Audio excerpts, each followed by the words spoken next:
In the previous episode, we spoke about 4 questions to ask yourself and the people you are dating to assess long-term compatibility. These questions are: 1. Do you want to get married? If so, what does marriage mean to you? What are the reasons for which you want to get married? 2. What do you think are the roles and the responsibilities of a wife and of a husband in a marriage? 3. What do you need to receive in a relationship for you to be your best self and to feel respected and loved? 4. What do you need to give in a relationship so you feel helpful and loving?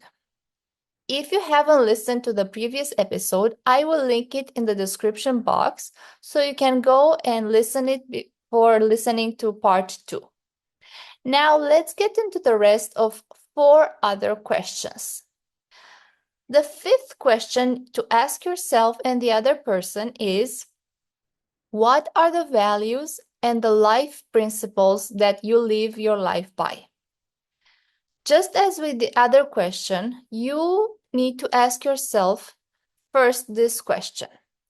Having clarity on your own values and life principles will make the process of choosing the right partner for you easier, because having similar values and principles means that you have a common foundation on which you can build a robust marriage. I actually want you to see your and the other person's values as the foundation of your future marriage. Having common values and life principles will keep your marriage standing even when life will throw challenges at you, the same way a house with a powerful foundation can withstand any earthquake. So, really give some serious thought to this question. What truly matters in life to you, and are you living by those values and life principles? For example, for me, integrity is what guides me in my life. Since I was a child, I had always to tell the truth and do the right things. Otherwise, I would feel really bad about myself. This is not to say that I've never told a lie.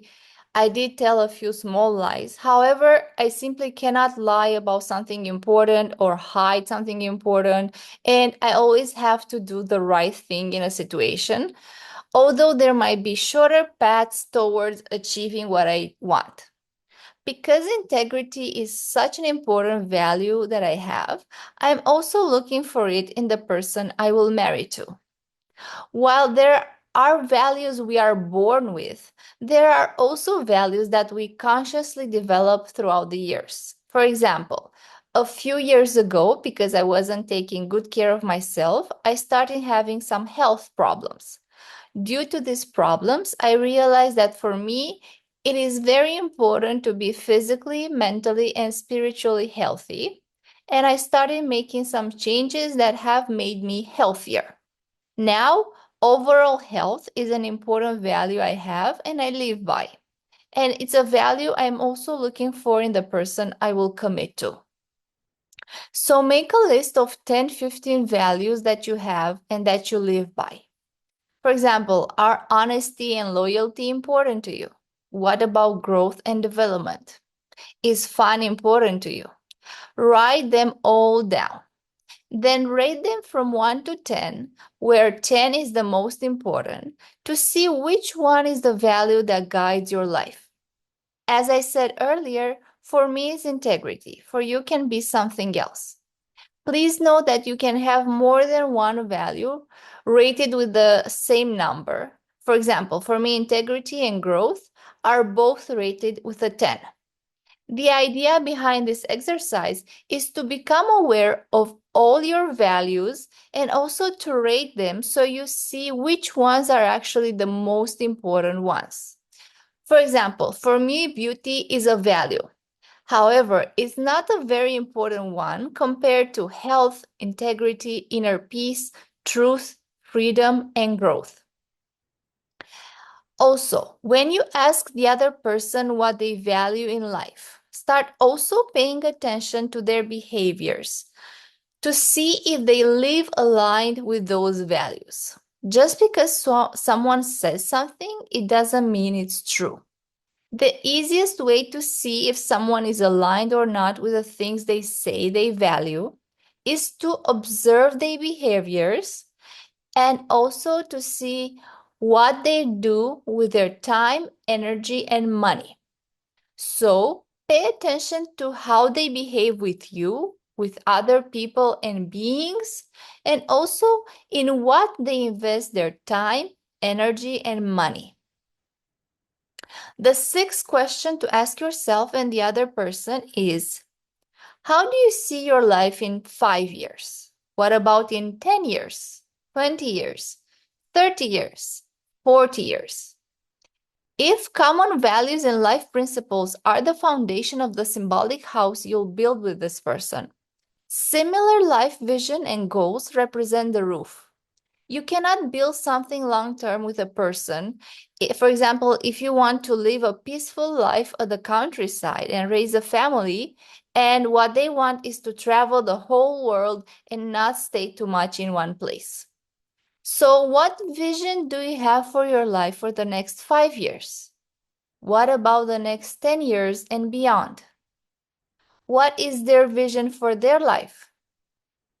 Are your visions similar or are they opposites? You cannot commit to someone if you do not have clarity on how you want to live your life, on what dreams and goals you want to achieve, on what experiences you want to have, on what legacy you want to build. This question is very important, so take some time to imagine your ideal life. Even though maybe your current situation is not the best, what are you working on creating new in your life? And what kind of person would be the best match for what you envision for your life? Question number 7 is, when it comes to your future spouse, what is your biggest fear? Now, this is a tough question because the other person needs to be very, very vulnerable with you. So do not ask this question in the first dates. Ask it after some time you've dated and got to know this person better and you two have built some emotional connection. Do not ask this question on the first dates or if you haven't created emotional intimacy through deep conversations, vulnerability, honesty, and authenticity. We all have fears when it comes to the person we love and commit to, but most of us are just not aware of them. The reason why you want to ask yourself and the other person this question is to reveal and become conscious of your fears so both of you can consciously create safety and security in the relationship. If you want a loving lifelong marriage, both of you need to be committed to co-creating a conscious relationship where you communicate with honesty and vulnerability about everything. This doesn't mean dumping all your thoughts and emotions on your partner, but it does mean having the self-awareness to tell your partner what you feel and why you feel that way, while also taking responsibility and processing your own emotions. Two fears most people have is the fear that the other person will abandon or reject them. And these fears show up in relationships as the fear of being cheated on, or of getting a divorce, or of being abandoned without any warning, or of the other person getting into an accident and losing their life, or that the other person won't respond positively to one's interest or love, or the fear of being neglected emotionally or sexually. So, as these are the fears most of us have, you need to discover what behaviors both of you interpret as abandonment and rejection, and what behaviors would make both of you feel safe and accepted. I cannot stress enough how important this is for the success of a relationship. Both of you need to feel accepted and safe in the relationship. And for this, you need to know what triggers feelings of rejection or abandonment. This is where most conflicts come from. Knowing what makes your partner feel rejected or abandoned and not doing those things while also knowing what makes them feel accepted and safe will impact your future marriage more than you think. This information is foundational for anyone who wants to be in a healthy relationship. Know that you will start discovering these fears from the dating stage because if you truly show up authentically, you will trigger one another. All of us have these fears of being abandoned or rejected. Many relationships that have a good potential die because people don't work through these situations when they arise. Do not think that the person you'll commit to will only bring peace and joy in your life. Because if this is the person for you, they will also trigger some deep unconscious fears you have. I'm going to say this again. The person for you will also trigger some deep unconscious fears you have. Remember what I was saying about becoming your best self? Well, this will not happen if these fears aren't brought to surface. And who can do this better than the person you love? For example, let's say you've been dating someone consistently for around 2-3 months, and that you interpret as abandonment the lack of consistent communication, and that you feel abandoned when the other person doesn't reach out to you for 2-3 days or doesn't answer to your messages within 24 hours. Or that you interpret as rejection when the other person is not open to hugs and kisses. Or that you feel abandoned when the other person promises you something and then they do not keep their promise. Or that you feel rejected when the other person doesn't want or can't go out with you 2 times or 3 times per week. Or that you feel rejected when you need some time alone and the other person wants to see you every day. While processing your feelings is your responsibility, you need to communicate your triggers to the other person and talk openly about them so you two can find a mutually fulfilling solution. To communicate about this, say something like, I believe that one of the purposes of a relationship is to care for one another in various ways. Even though we aren't in a relationship and we are only dating, and we are getting to know each other, I do think it's important to be thoughtful of each other's needs and triggers. So I would like to share with you that I interpret as abandonment when we do not have consistent communication and it takes you days to get back to me, or that I interpret or as a rejection when we do not kiss and hug when we see each other, or whatever triggers the abandonment or the rejection for you. Then say something like, I would like both of us to get back to each other within 24 hours and to communicate every other day through a short phone call or a message. Or I would love to kiss and hug more when we spend time with each other. Or whatever your specific need is. Then ask them, how do you see things? And listen to their perspective. If someone truly likes you and is also interested of a relationship with you, they will be open to taking better care of you. This doesn't necessarily mean that they will give you exactly what you need. But when someone truly cares for you, they will want to be a better partner and they will be open to talking and to finding a mutually fulfilling solution. Again, this is something you would tell a person if you've had consistency in dating and you've built some emotional intimacy with. Do not tell these things to a person you've gone out on 3 dates with, as that is too soon.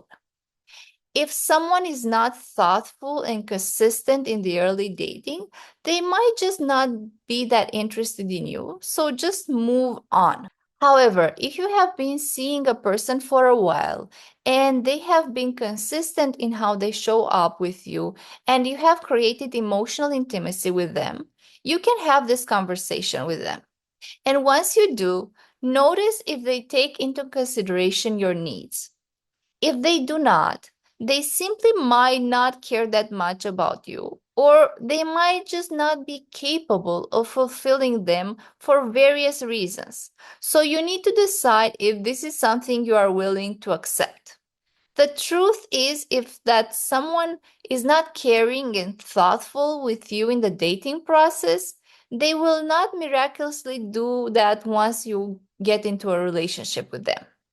And some people you will meet will simply not care enough or will not just be able to take care of your needs.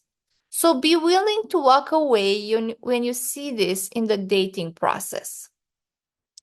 Keep in mind that as you move forward in the dating process, both of you will get triggered. And this will happen irrespective if you've had therapy or coaching before. While therapy and coaching are very helpful in healing most of the relational wounds, there will be things that will come up as you and this person create emotional intimacy.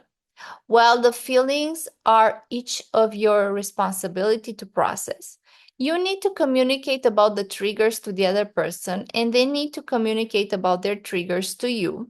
So both of you are aware of them and don't do things on purpose that are perceived as disrespectful, unsafe, or unloving by the other person.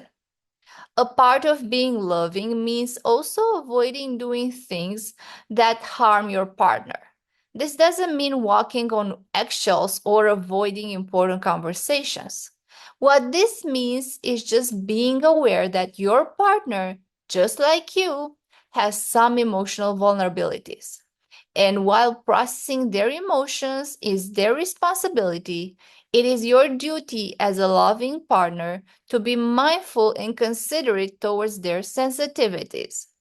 This doesn't mean you'll never trigger them because that is impossible. Both of you will trigger one another. What this means is that both of you commit to creating a relationship in which both of you can and will take care of one another to the best of your abilities. And this includes not doing things that trigger your partner, at least not purposefully doing them because you'll do them unintentionally for sure. Your wife and your husband will be the person who can hurt you the most because of the level of openness and vulnerability a marriage requires. And you will trigger one another in the dating process. And what matters is how both of you deal with this, and if both of you can be considerate to each other's needs. The last but not least question to assess if someone is aligned for long-term commitment is, what are the things that would make you file for divorce?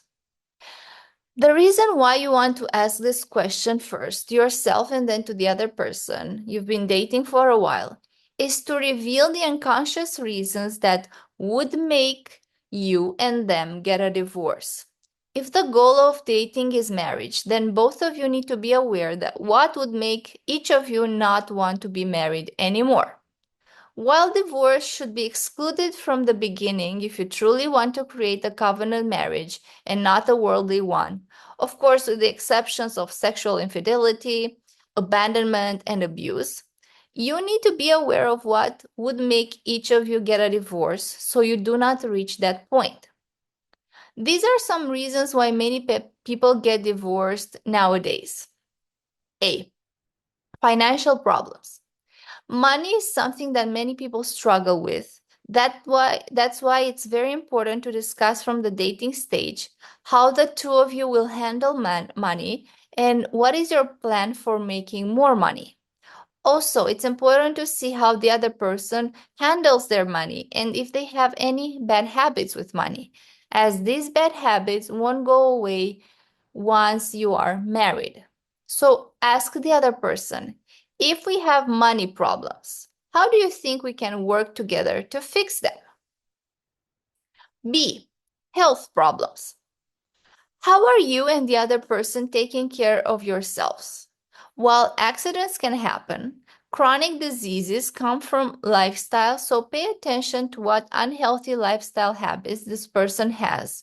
For example, what they eat, if they have some sort of movement routine, how much they sleep, if they tend to overwork, if they have any serious addictions, if they have any chronic illnesses already. Ask yourself, if she or he doesn't take better care of themselves, how would their health look like in 5 years? What about in 10 years? And is this something you want to sign up for? C, family and friends. The people you have around you will affect how you think, which affects how you feel and how you act. There are plenty of people out there who got divorced because their friends and family were talking bad about their spouse, or they were advising them to break up with their spouse. And here I'm not referring to the friends and family who were seeing signs of abuse and they wanted to protect the person. No. Here I'm talking about friends and family who either didn't like the other person or they simply had bad intentions and they wanted to destroy a happy couple. Pay attention to what people you listen to. If you have doubts about someone in the dating process, or if you two commit and start having challenges, it's better to discuss them with a professional who is trained in marriage and family, or with someone who already has a good marriage and has some wisdom to offer to you. D. Lack of care and support. Many marriages do not end because of a specific event or of an outside negative influence. They just end because one or both people stop putting in effort and get complacent. The truth is that a relationship is a living organism that needs both of your time, energy, and involvement. Both of you need to pour into each other and nurture one another in order for the relationship to keep living. What many people do is think that once they get married, they do not need to make any effort for the other person anymore.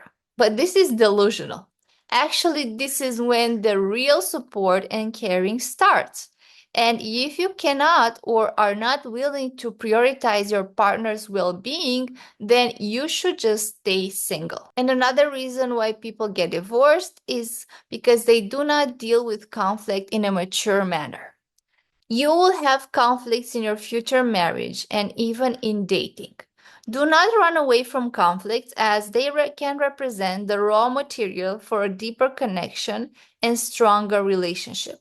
It's important that in the dating process, you speak about everything and that you are honest when it comes to the way you see things, and you do that in a respectful manner. While you and the other person won't think the same about everything, what matters is to align on the things that really matter, like values, life vision, the possibility to fulfill each other's needs, the capacity to consciously create respect and safety for each other. And when you two have a conflict, remain civil and do not say or do crazy things. And when you have these deep conversations, ask yourself, is this a deal breaker for me? Will this matter in 2 years, 5 years, 10 years? If so, walk away. If not, then stay and work it out. While these 5 reasons are the main hidden reasons why most people get divorced, I encourage you to think about the specific situations that would make you file for divorce. Think of the reasons why you broke up with your previous partners, or think of what values are so important to you that you cannot imagine yourself being married to someone who doesn't live by them. For example, loyalty. Have this discussion with the person you've been dating for a while and you like, and consider them for a long-term commitment. Do not ask this question on the first dates. Knowing what would make both of you file for divorce will help you be aware of what the other person's non-negotiable are and also what their deep needs are in a marriage. In a world where many couples get divorced. If you want a lifelong marriage, then you and your spouse need to put in the work required to stay married. Do not think that just because you are attracted to a person, you love them, and you are compatible to them, then you will just be married to them for the rest of your lives. This is what many couples who got divorced thought too. Become conscious that relationships require constant growth from both partners. Both you and your future partner will have to become better human beings and better wife and husband to remain together and to be in a peaceful, loving, and joyful marriage. To wrap up, the other 4 questions you need to ask yourself and the other person in order to assess long-term alignment are: what are the values and the life principles that you live your life by? How do you see your life in 5 years? What about in 10 years, 20 years, 30 years, 40 years? When it comes to your future spouse, what is your biggest fear? And last but not least, what are the things that would make you file for divorce? Well, there are other questions you can ask, which I speak about in the episode 5 Conversations Men and Women Need to Have When Dating. I consider these 8 ones to be essentials. So do not be shy and ask them on your dates. After listening to these 2 episodes, what has shifted in your mindset around dating and marriage? How are you going to do things differently now?